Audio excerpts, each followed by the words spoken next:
Yo, it's me. It's me. It's me. Yeah. The Ed Brown did good, but I have to say I have one thing to report. It had one hiccup. One hiccup. And that's not a big deal. We have 300 rounds to it so far, and it had one little hiccup. Let me see if I'm correct on that. Let me check my friggin' book here. Okay, it's not in that book. It's in one of these friggin' books. Here it is. Ed Brown. Okay, this is what I have. 250 rounds with no failures. Now I'm going to add another 50 rounds with Winchester White Box. One failure to feed. That's not bad at all. I don't think that's bad. If it continues to do it, we'll be on the phone with the company of Ed Brown. Last time I talked to them, they treated me good. I had good experience with him. Not the man himself, but his employee that I talked to treated me very well. They said if that gun ever jams after the break-in period, you send it right in. We'll have it fixed. We'll have it back to you in a week. Week's turnaround. Okay? So that's pretty good. But right now, the break-in period that the Ed Brown company recommends is 500 rounds of Winchester White Box. Now, I think I have 200 rounds of Winchester White Box through it, and then about 50 rounds of Remington UMC, which I wasn't supposed to do that. But one failure. Okay? So, it's doing good. It's still not broken yet. It's got another 200 rounds to go. And hopefully the next 200 rounds there'll be 0 defects. Okay? Another thing, the Rangers will never win the cup. Anyway, another thing, when's the last time they had a Stanley Cup final patch on their jersey? We had one 2 years ago. Anyway, delusional fans. What am I saying? It's never going to stop. Let me tell you something about hockey fans. Hockey is the greatest. I know it's not as popular as football, and I'll never understand that. Why? When I watch football now, if you watch hockey playoffs, I ain't kidding you. I swear to you, if you watch hockey playoffs and you have a favorite team, and you're on the edge of your seat, when you go back to football, it puts you to sleep. The Super Bowl puts you to sleep. That's how fast hockey is. Okay, I was watching the Super Bowl. Granted, none of the teams in there I really cared about, but even if it was a team I loved, it's just not the same, man. It's just hockey's brutal, man. There's time I have to turn it off because I get chest pains. That's how brutal it is. It's awesome, though. It is. So that's one thing us hockey fans all have in common is we're a special breed. That's for sure. I have this out because I just want to let you know, if you do get an Ed Brown, you will have to use this to get that bushing off. On all my 1911s, I don't have to use this to get the bushing off. And the reason why is, let's make sure the beautiful firearm is safe. I think I've told you this before, but I have no memory, so yeah, it's good. The reason why is, when the barrel goes towards the end, it gets fatter. And so it makes the bushing feel nice and tight. And it's hard to do it by hand, So you're probably wondering what the wrench is here for. But this is all clean. I ripped it all apart, cleaned. I clean this by hand. I don't throw it in the ultrasonic cleaner because it's a $2,500 gun, man. I'm just not doing it. Maybe the barrel I'll throw in there or a spring, but I'm not throwing this thing in there. I don't care. But it's so smooth. It really feels like the smoothest gun I got. And it should be. The only thing is, when I'm shooting this, I can't feel the trigger move. I'm starting to be able to. There it is. It moved there. Now, the more I shoot this, the more accurate I'll get with it. I shoot the Colt better because I know when the hammer's going to fall with the Colt. Now, I know a lot of people do the reverse thing. They like to be surprised and they hit their target. Not me. If I'm surprised, I don't hit my target. If I know when the hammer's going to fall, I hit my target. Everybody's different.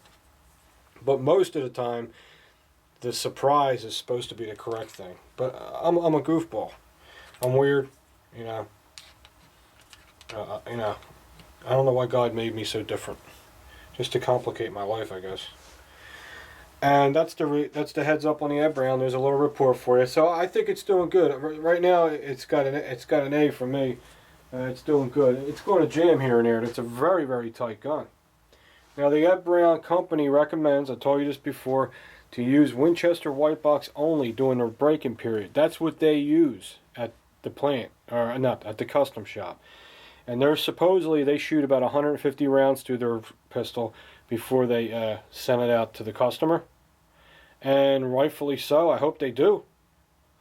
You know, you can buy three 1911s for how much that thing costs. Easy.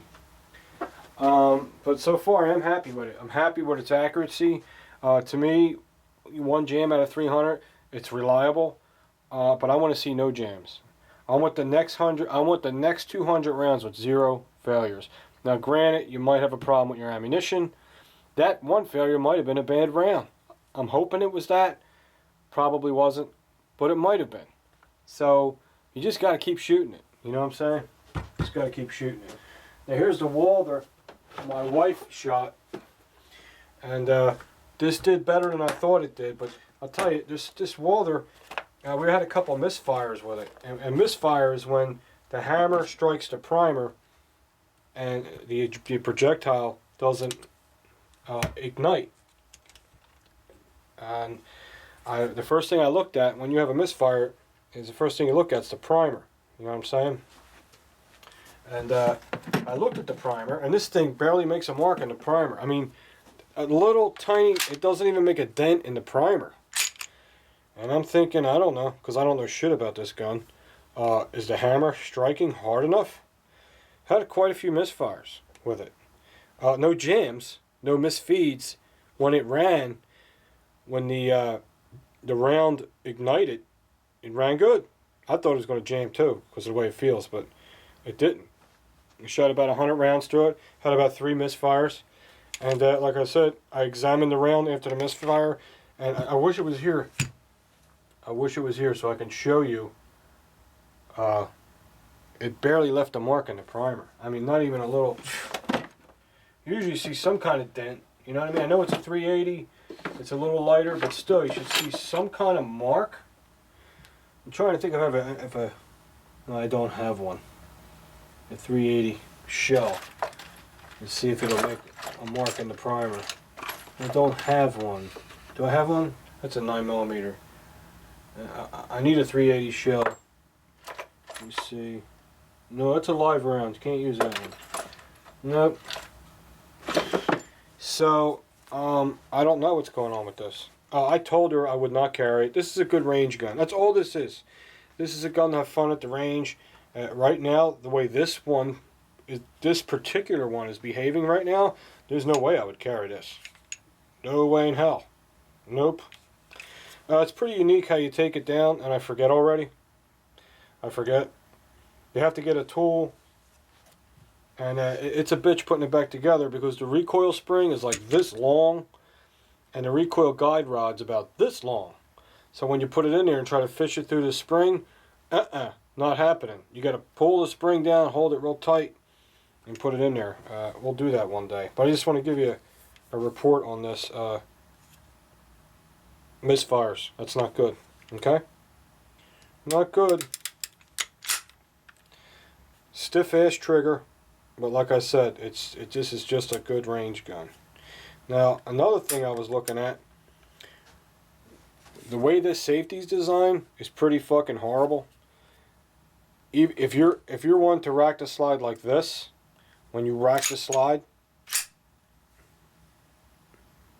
sometimes if you're not paying attention, the safety goes on. Now, if I was in a stressful position and I racked the slide and I want to shoot somebody, the hammer falls whether the safety's on or not because there's a block in there. It spins around and it protects the firing pin. I don't like that system, but that's the way this has it. It's not going to go bang. So I thought, hey, maybe they're not misfires. Maybe when I was cocking the slide, the safety was going on, and then I pulled the trigger, and I heard click, and the round didn't go off. Or maybe the switch was like kind of in the middle, you know. And I tried that. I racked the slide, made sure it was still on fire before I pulled the trigger, and had another misfire. So I don't know what's going on with the PK380, but I know this. She ain't using it to save her life, so we're going to have to get her, if I can talk her into it. She don't like Glocks, but I like to get her a Glock 26, something like that. Something small, light, 9mm, you know, something like that. Something really reliable. But that's it. That's all I can say about the Walther PK380. I'm not gonna trash the gun, you know, because you might have one that runs fantastic. You know what I'm saying? But this it's hit and miss, hit and miss. So in other words, hit and miss. That means it's a range gun. That's all it's going to be. All right, dudes. I hope you like my horrible update. If you guys want to see a disassembly on the Walther PK380, if you want to see what I mean, it's kind of a pain in the ass to disassemble because you got to use a tool and all this. I'll show you. It's not a pain in the ass, but you know, if you're in a pinch and you have to clean it real quick, you're pretty much screwed.